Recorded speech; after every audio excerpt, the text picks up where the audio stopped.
Halo, assalamualaikum warahmatullahi wabarakatuh. Di sini aku mau membagi ilmu yang aku dapat di semester 3 ini mengenai ilmu ukur tanah.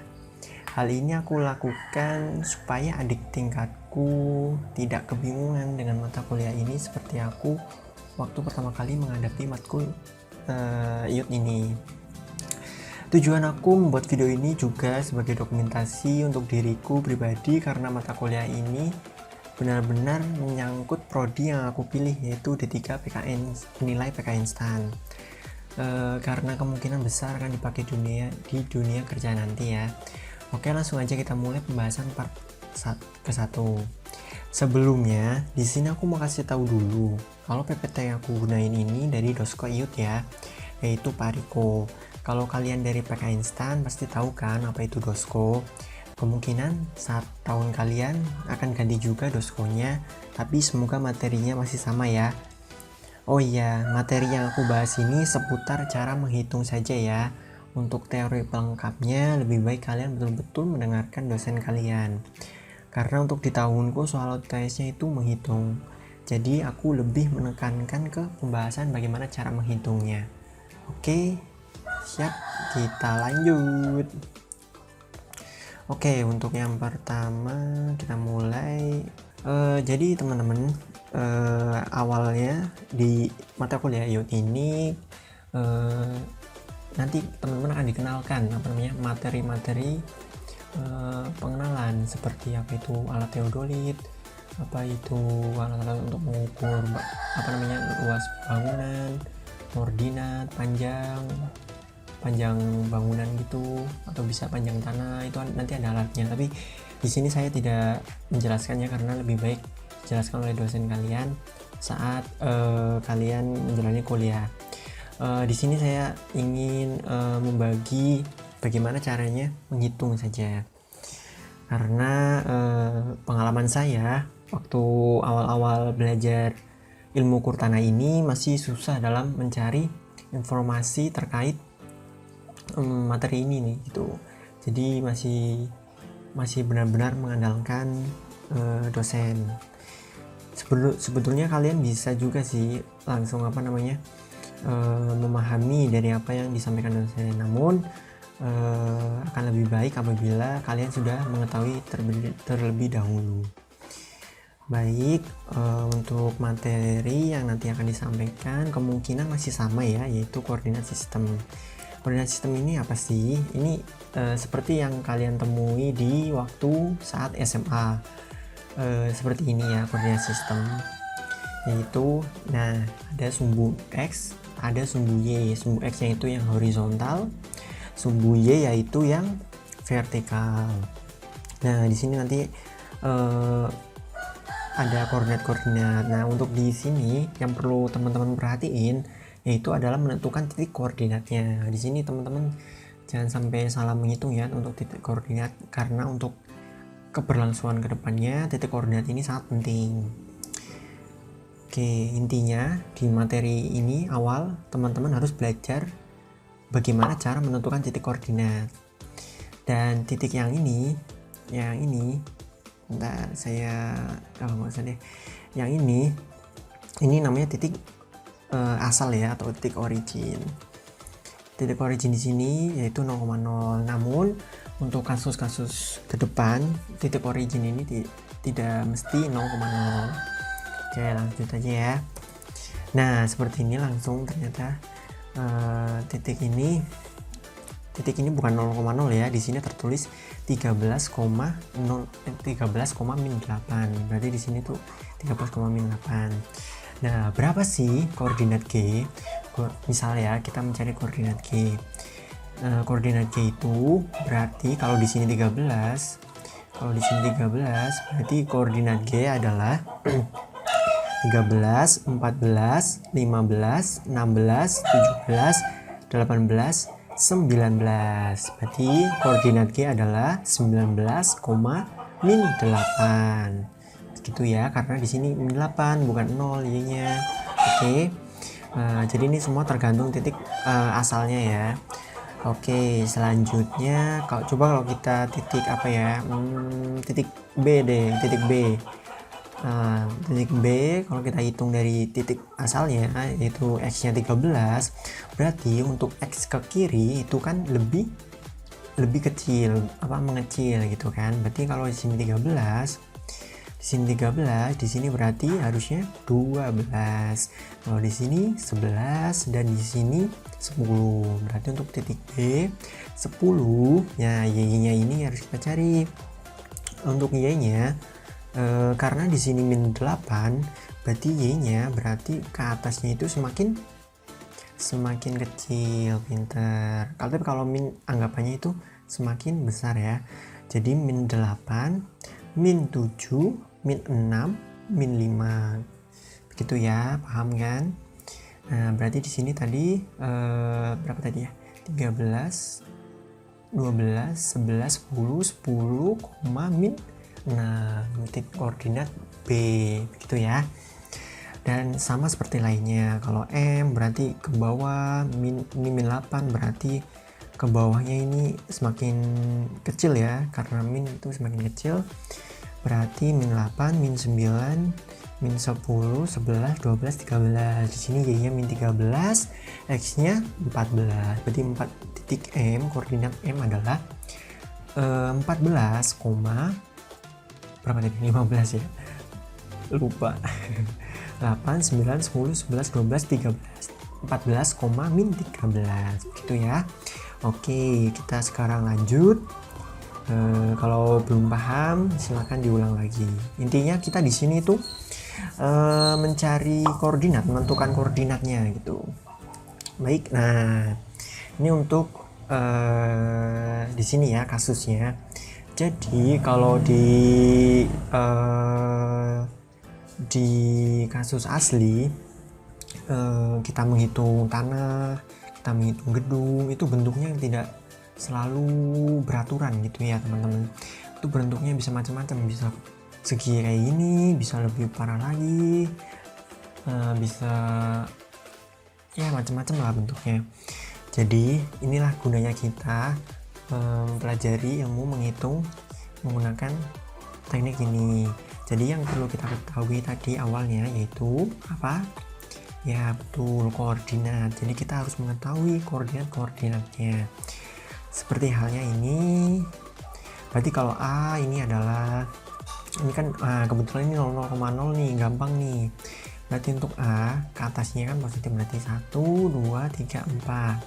X-nya Y-nya 4, X-nya min 1. Berarti untuk koordinat A yaitu min 1,4. Lanjut untuk L. Untuk L berarti 1, 2, 3, X-nya 3, Y-nya 1, 2, 3, Y-nya 3. Untuk L berarti 3,3. Untuk D, untuk D berapa ini? 3, 4, 5, 6. Berarti 6 ya. X-nya 6, Y-nya 1, 2, 3, min 3. 6, min 3. Nah untuk C ini 1, 2, 3, 4, 5. Untuk C berarti 0, X nya 0, Y nya 0, min 5. Berarti C nya itu 0, min 5 ya. Nah di sini kita tahu koordinat semuanya. Setelah itu kita menghitung. Rumusnya adalah, nah ini teman-teman, mungkin terlihat ribet ya, sebenarnya ribet sih, menurut aku juga ribet sih. Tapi kalau kita sudah tahu bagaimana caranya, ini tidak terlihat ribet kok teman-teman. Nah teman-teman tinggal membuat tabel seperti ini di Excel atau di kertas juga nggak apa-apa sih, nanti kita hitung pakai kalkulator, tapi paling enak pakai Excel. Nah di sini teman-teman perlu membuat tabel seperti ini, A, L, D, J, A. Nah karena titiknya 4, ingat ya teman-teman, kita harus menambah satu titik yang titik mulainya kan. Tadi kita mulai dari A dan kita harus menambah A juga, dan nanti menjadi satu kesatuan luas yang utuh. Jadi kalau misalnya A yang nggak ditulis sampai sini doang nih, sampai J doang, ini garis ini nggak ada hitungannya. Nah jadi harus kita tulis lagi. Jadi teman-teman harus buat tabel seperti ini ya, supaya lebih memudahkan. Oke, caranya seperti tadi ya. Kita harus tahu koordinatnya. X nya itu min 1, Y nya 4. L-nya itu 3,3, bener kan tadi. Terus D-nya itu 6, min 3, bawahnya min 3, sananya 6. Kemudian ini 0, X-nya 0, Y-nya min 5. Oke, terus kita tulis lagi. Nah, simpelnya gini teman-teman. Kalian perlu mengalihkan secara diagonal. Di sini teman-teman perlu mengalihkan secara diagonal. Jadi min 1 kali 3 dikurangi 3 kali 4 begitu. Jadilah min 15. Nih seperti ini ya. Sebenarnya itu pengertiannya itu X1 dikali Y2 kurangi X1 ditambah Y2. Oh salah, maaf. Ini X1 dikali Y2 dikurangi X2 kali Y1. N-nya itu bisa itu titik ya. Jadi kalau misal N-nya 2 berarti X3 ditambah X2 ditambah dikali Y3 dikurangi X3 dikali Y2. Namun kayak gitu ribet ya. Jadi logika di sini gampang ya. Ketika teman-teman sudah membuat tabel seperti ini, teman-teman tinggal mengalihkan secara silang seperti ini ya.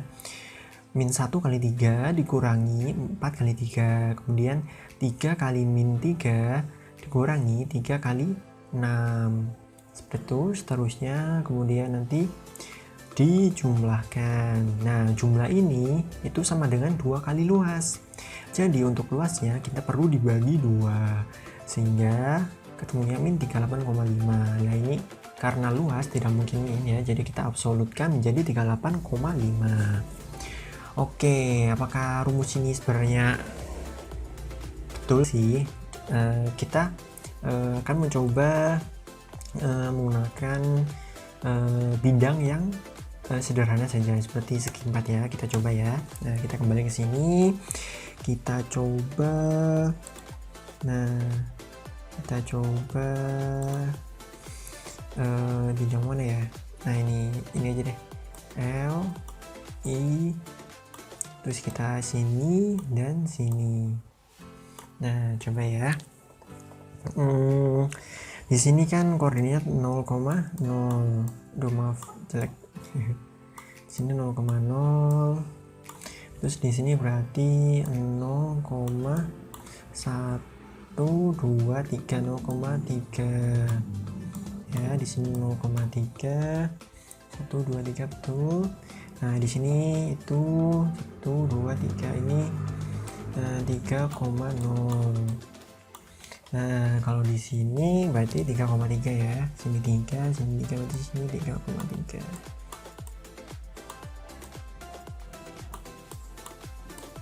Nah, jadi bidangnya persegi seperti ini ya, teman-teman. Nah, kalau misalnya kita hitung secara manual, berarti ini luasnya berapa? Berarti kan ini luas persegi ya, berarti kan sini 3 dan sininya juga 3, berarti luasnya itu 9. Coba kalau misal kita memakai perhitungan seperti tadi, seperti ini ya. Jadi kita harus menulis koordinatnya 0,3, kemudian kita sini ya, kita mulai dari sini. Kemudian ini harus urut ya teman-teman, nggak boleh 0,3 habis itu ke 3,0 itu nggak boleh. Jadi 0,3 kita tulis, terus ini 3,3. Oke, terus ini 3,0, maaf ya jelek, ini 0,0.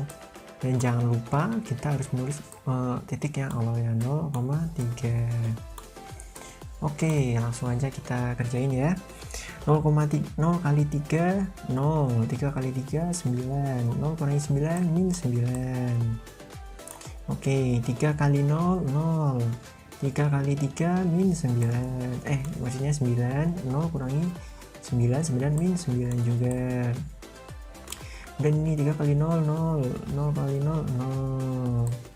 Oke, ini 0 kali 3 0, 0 kali 0 0, 0 kurangi 0 0 gitu ya. Oke, sekarang kita tinggal jumlahkan yang ini. Kita jumlahkan berarti ini adalah min 18.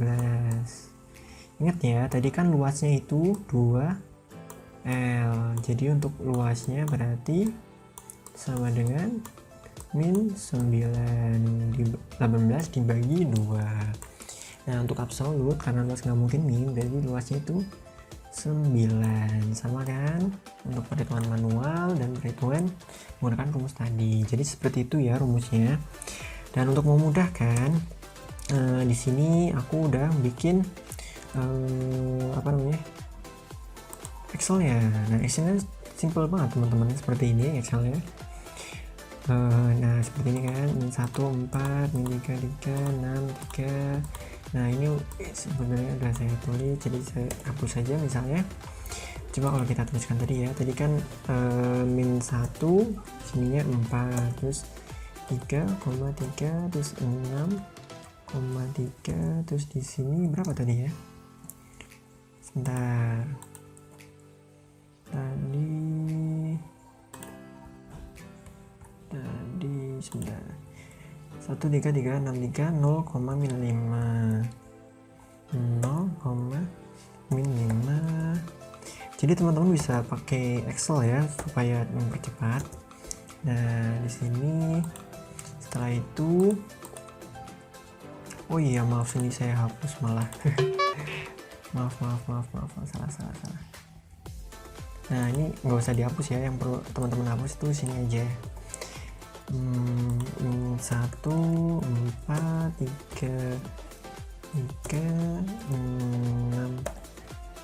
6 min 3 0 min 5 min 1, jangan lupa ditulis lagi 4 supaya sama, kita samakan A B C D A.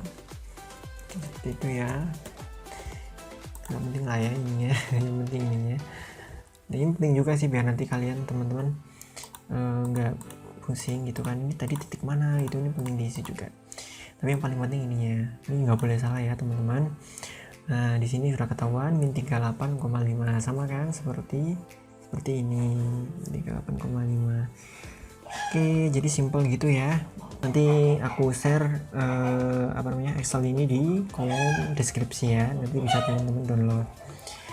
Nah kenapa sih harus memakai Excel? Supaya lebih cepat aja gitu. Cepat aja teman-teman menghitung, karena berhubung saat ini sedang pandemi dan kuliahnya menjadi online, sehingga dosen memberikan kemudahan untuk mahasiswanya menggunakan Excel, sehingga harus benar-benar dimanfaatkan. Jadi teman-teman kalau misal besok boleh menggunakan Excel, pakailah Excel gitu. Jadi lebih cepat dan perhitungannya juga simple kan, tinggal memasukkan angkanya saja. Jadi ini sebenarnya tuh rumusnya tinggal ini kali ini dikurangi ini kali ini, seperti itu, dan kita tinggal drag saja ke bawah seperti itu ya. Aku harap teman-teman paham, dan nanti Excelnya bisa aku cantumin di kolom deskripsi biar nanti teman-teman download, atau bikin sendiri juga mudah banget sih. Tinggal ngikutin aja tadi rumus yang disediakan, seperti itu ya. Karena kebetulan sedikit cerita ya, karena waktu awal-awal itu Pak Riko ini menyuruh kami untuk cepet-cepetan menjawab gitu. Jadi siapa yang cepat menjawab nanti dapat nilai aktivitas. Jadi di sini penting banget untuk teman-teman bisa mencuri poin di awal-awal ini untuk mendapatkan nilai aktivitas. Oke, nah ini langkahku dalam mencari nilai aktivitas di pertemuan awal-awal kemarin. Di sini ketika sedang membahas ini, aku langsung mencoba untuk memahami rumusnya itu bagaimana dan membuat rumusnya di Excel. Dan ketika disuruh menentukan luasnya, cepat-cepatan untuk menghitung luasnya dan nanti yang paling cepat dapat nilai aktivitas, di sini aku langsung membuat seperti ini teman-teman caranya. Jadi supaya lebih memudahkan kita menentukan titik koordinatnya, kita harus harus paham betul kan, awalnya itu tadi yang sudah aku jelasin, yaitu harus paham betul koordinatnya kan. Nah di sini untuk lebih cepat lagi, jadi teman-teman harus membuat seperti ini supaya nanti tidak lama gitu. Jadi koordinat L berapa? 3,3 gitu. Koordinat M berapa? 6,2. Koordinat D 6,3. Jadi nanti tinggal dimasukin aja ke Excelnya satu-satu, jangan sampai salah gitu ya koordinatnya, soalnya nanti jawabannya pasti berbeda. Nah di sini harus sesuai gitu. Coba kita ambil contoh ya, ambil contoh saja. Misalnya luas ACIM, jangan kebanyakan. Untuk contoh aja ABNF aja ya. Oke, kita ABNF aja. Jadi untuk ABNF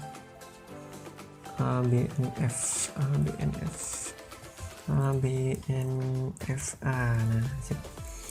Jadi untuk A itu berapa? 4. Wait, mana nih? Oh iya ini. Min 1,4.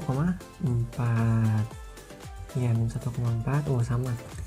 Terus B nya min 3,3. 1,